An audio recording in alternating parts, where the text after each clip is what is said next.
Palestinians. Now, if you take a look at, we're not supposed to talk about that question here, but if you look at them both, you'll find that what Benny Morris described is in fact correct. The balance of terror and violence is overwhelmingly against the Palestinians, not surprisingly, given the balance of forces.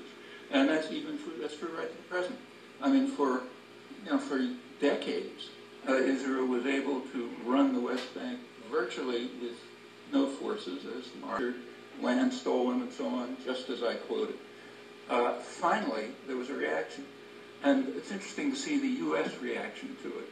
In the first month of the Intifada, this one, October 2000, in the first month of the Intifada, 74 Palestinians were killed, 4 Israelis were killed. It's all in the occupied territories.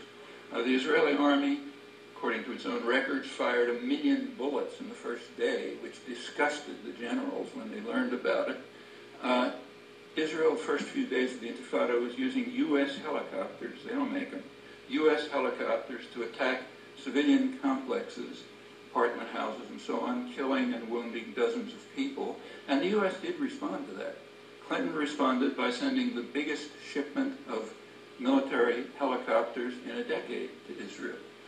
The press responded too by not publishing it. I should add, refusing to publish it because it was repeatedly brought to their attention.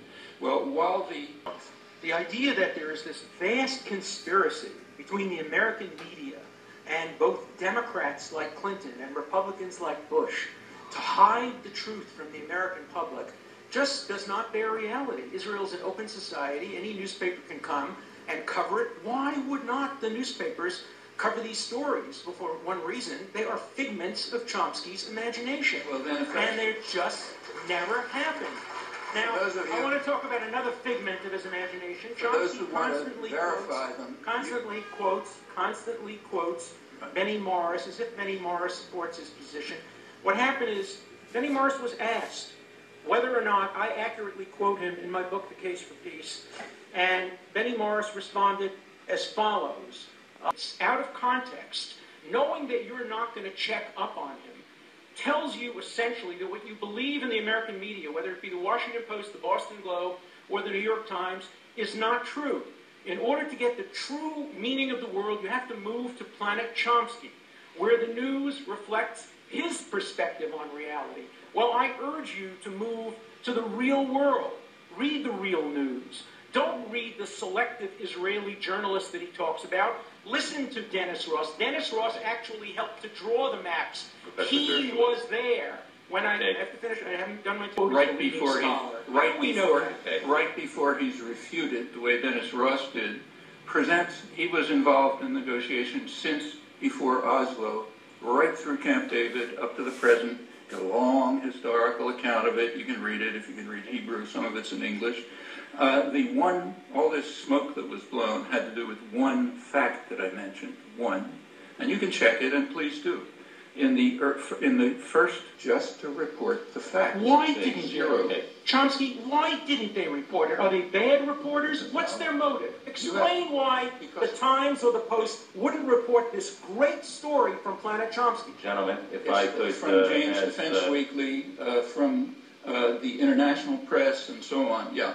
They wouldn't. You have to ask them why they didn't report it. I'll give you my opinion. In fact, I've written about it. Given that the up to a barrier, and then you transport someone who needs dialysis, say, or a pregnant woman, carry them over a ditch, and then you go to another cab, and so on. Yeah, that's the kind of contiguity.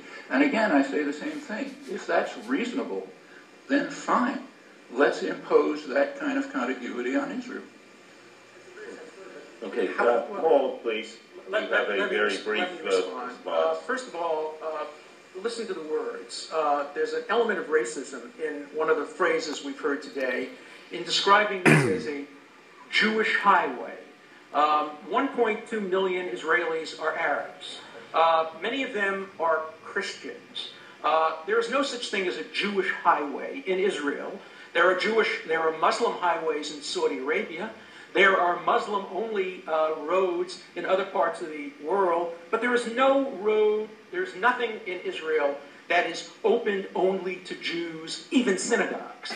everything is open to Israeli Arabs. Every road is opened to an Israeli Arab. When the peace solution is finally proposed, had the Camp David and Taba Accords been accepted, the Palestinians would be free to build any superhighways they choose. And indeed, Israel has offered now a superhighway and a super roadway between Gaza and Jerusalem. Between Gaza and Hebron. And the idea of, it's very difficult, I acknowledge, how to connect East Jerusalem to Bethlehem